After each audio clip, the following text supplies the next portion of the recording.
Patch 13.16 is the most balanced patch to date. All the forecasts are playable in some capacity, and there are many reroll comps to choose from as well.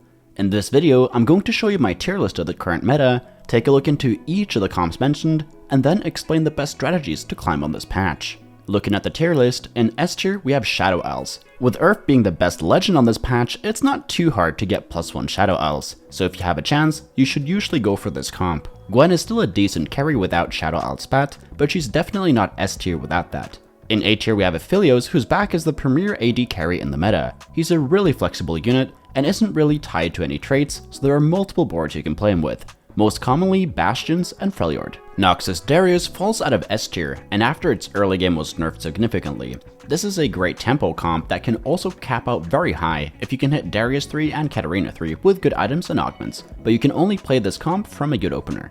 Invoker Karma is the most underplayed AP comp in the meta. This comp stabilizes really hard on 6 invokers with the 2-star board at level 7. You can usually top 4 with this comp if you hit your board, but you can only top 2 if you have really good items and good combat augments. Azir is a decent AP carry after some buffs. He's not really a solo main carry, but he works great with 7 Shurima, and in the strategy comp with Lux as a duo carry. Sorcerer Lux is another great AP option that becomes very strong if you can reach 3 items on Ahri. However, you cannot play this comp from behind unless you have +1 sorcerers. Challengers are a last A tier comp. This comp really depends on how easily you stabilize your board and how fast you reach legendaries like Senna, Aatrox, Heimer, and Bel'Veth. If you get a challenger spat, this comp becomes incredibly strong though, as all legendaries use that spat very well. All the B tier comps are much more niche and spot dependent to play than the A tier comps, but many of them can be just as strong under the right circumstances. Teamfight Reroll has one of the highest caps in the game, but it never stabilizes until you hit literally everything and reach Teemo 4-star. Kayle and Rek'Sai Reroll are only playable with the correct openers and items, while Zeri is really good if you hit an early Piltover. Demacia Garen Reroll is only playable with +1 Demacia or with Master Yi as your legend, but is not consistent enough to be forcible every game. The best legend of this patch is Earth. He has the best 3-2 and 4-2 augments of any legend, and his gold and prismatic augments on 2-1 are very good, especially prismatic. Shadow Owls, Challenger, Bastion, Piltover, and Noxus are the best options, while Bruiser, Sorcerer, Ionia, and Shurima are also decent choices from the right openers. Earth is great if you are flexible and willing to play many different comps depending on what you're being offered, but I don't recommend this one for beginners. The next legend is Vladimir. His 4-2 augment and 2-1 augments are the reason you pick him, aside from Transfusion 1. Battle Ready is alright, but you're never excited to take it. If you take Vlad, you should always be defaulting towards Aphelios or Azir carry. If you are playing Aphelios, you almost always want to play for Bastions, as they benefit much more from the Transfusion HP and stall longer for Ascension. Both 7 Shurima and Strategist with Lux are great options if you play Azir, but you should only play 7 Shurima with an emblem. Poro and Ezreal are also decent options, but they aren't optimal choices on the current patch. We also need to be aware of the best augments on the current patch. Since Riot temporarily removed all augment data until the mid-set, all we have to work with is a tier list, but keep in mind to always evaluate your current situation before picking an augment, as sometimes it's better to pick one of the lower performing options as they benefit you more in certain situations. Now let's take a deeper look at each comp, and all of these comps will be linked in an Imgur album that is available for patrons and YouTube members, and the links to join those are down in the description. Our first comp is 6 Shadow Owls. This is generally a fast 8 comp, as you really want to hit Senna, and Gwen is your main carry, though you will generally have to roll at level 7. There are multiple ways to play this board, and it becomes even more flexible if you have more than one Shadow Owl spat or Challenger spat. This is the most standard board, where you put the spat item on Shen, Zed gets replaced by Aatrox, and Yasuo can be replaced by Kai'Sa or Heimerdinger. Because Shadow Owls gives you a ton of mana and frontline, scaling items are ideal for this comp. Rageblade on Kalista in particular is a high priority, as she's an amazing secondary carry even at 2-star, but you should try to go for her 3-star if possible. Her other best items are Giant Slayer and JG.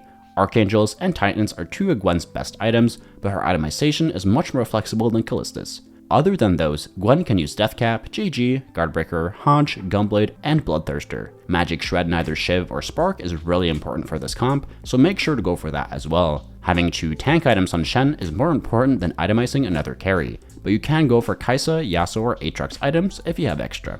Our second comp is Aphelios. This is a 4-cost carry comp, so you want to be rolling at level 7 in most games, or pushing for a fast 8. If you are playing Vladimir or Bastion +1, you should be defaulting to the Bastion variant almost every time. With Bastion +1, you should always play 6 Bastion and put the spot on Urgot or Gwen if possible. Without it, you can play 6 if you hit K'Sante, but it's not mandatory. If you have augments that give you AD, like You Have My Sword, Long Distance Pals, and Social Distancing, you can reasonably play the standard Freljord board. It's much weaker than it used to be, so try to avoid 4 Deadeye unless you get a fully itemized Urgot 2-star. If you are playing Freljord and don't have Urgot items, just drop 2 Deadeyes and play more frontline or any legendaries you might hit. Aphelios' only mandatory item is Rageblade. If you are playing Bastions, a second Rageblade is his next best item, followed by AD items like Titans, Deathblade, Giant Slayer, and Guardbreaker. If you're playing Freljord, you don't need 2 Rageblades. Our next comp is Noxus Reroll. This is a 3-cost reroll comp, so you want to slow roll at level 7 for Darius 3 and Katarina 3. Noxus stacks are very important, so you usually want to try to tempo on stage 2, and you should avoid this comp if you can't get 3 Noxus in the early game. Slam suboptimal items if you have to, so you can continue your win streak. On 3-2, you usually have to roll to make your board stronger to continue winning. Always roll for 6 Noxus, but roll deeper if you have multiple important pairs. You want to play a Juggernaut like Warwick, Nasus, or Aatrox at level 7, and drop Cassio for Scion if you hit him. Play Jarvan, Senna, Heimer, or a Rogue at level 8, and if you have a Noxus bet, put it on Echo and go for Echo 3, or put it on Aatrox or Nasus.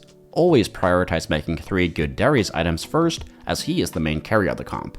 Darius' best items are a healing item like Hodge or BT, plus 2 damage items like Titans, i.e. Giant Slayer and Last Whisper. Itemize Katarina next, she wants Spark, and AP items like JG, Deathcap, and Guardbreaker, and a healing item like Hodge or Gunblade. Invoker Karma is another 3-cost reroll comp, but it usually plays differently than Noxus. You often want to roll down on 3-2 if you are weak, or want to maintain a win streak, as there's a ton of units you can hit. Usually you end up with 4 Invokers plus Ionia or Taric. From there, push level 7 and roll down again at 4-1 for 6 Invokers plus Taric. From here, decide whether to go for Karma 3 on level 7 or push level 8. You should usually push level 8 for Ionia, or stay level 7 if you had a lot of Karmas on your rolldown and aren't contested, and you also need the earlier power spike. Going level 8 is super important to try to hit Ahri and Ryze, and you can often go for Karma 3-star later on as well. In most games, Soraka, Taric, and Lissandra 3-star are way too expensive, but you can go for them if you have enough money. If you have +1 Invoker, just play Ionia at level 7 and put the spat on Taric. Karma's most important item is Gunblade, as this is a stall comp that greatly benefits from the sustain. After that, her best items are Archangels, JG, Guardbreaker, and Deathcap. Prioritize making Magic Shred in either Shiv or Spark for this comp to work, and make sure you go for a 3-item Shen, as he's the real carry of the comp. Our next comp is Azir. The first board is 7 Shurima, which you should only play if you get +1 Shurima, but it's very strong if you are able to hit Nasus 2 and Aatrox in particular. Sejuani and Scion are also decent holders of the spat as well. The more standard board is the Strategist board, with Lux as the main carry. This board is expensive and not very flexible, but you can sometimes drop Teemo for Heimer, K'Sante for Taliyah, or play Aatrox over Garen if you don't need the Demacia item. This comp is a frontline check, so getting a 3-item Nasus 2 is the main spike for this comp. Make sure to build Magic Shred, as it's the most important thing for this comp. Either Shiv on Azir or Spark on Nasus. Azir's best items are Gunblade and Archangels, since it's a stall comp, but any attack speed and AP items will also work on him. Lux wants a mana item and a damage item or 2 damage items. Next up is Sorcerer Lux. This comp can be played a few ways. If you are ahead, you want to only slightly roll at level 7 or push for a fast 8 to fit in this board. If you are behind and have to roll level 7, you either have to drop Demacia or 6 Sorcerers, so you won't be stable until you reach level 8. But usually, it's best to just drop 2 Sorcs for Shen. If you have +1 Sorcerer, put the spat on Shen, Sona, or Jarvan, and roll at level 7 to stabilize. Shen is the best item holder if you can fit him in, and Lux is usually your main carry. But if you are in a good position to hit Vel'Koz 3-star, you can go for him and itemize him as the main carry. If you manage to hit Ahri, you should itemize her if possible, as she is incredibly strong, even at 1-star, and will allow this comp to play for a top 2. Vel'Koz, Ahri, and Lux all use similar items. Usually you want a mana generating item like Sojin or Blue Buff, especially for Ahri and Vel'Koz, and 2 damage items like JG, Guardbreaker, Giant Slayer, or Deathcap. Gunblade is also a good option to heal up your limited frontline, and Taric is the best holder of tank items in this comp unless you have Sorc Spat on Shen. Then he is better. His most important item is Spark, After that, any tank items will do, especially Warmogs, Stoneplate, Bramble, and Declaw. Protectors WoW and Jarvan and Zezerots are also great options for frontline, as they can stall long enough for you to wipe the enemy boards. Our last comp is Challengers. This is another 4-cost carry comp, where you roll down at level 7 on either 3-1 or 4-1 to stabilize your board, then try to push level 8 for Gwen or Legendaries.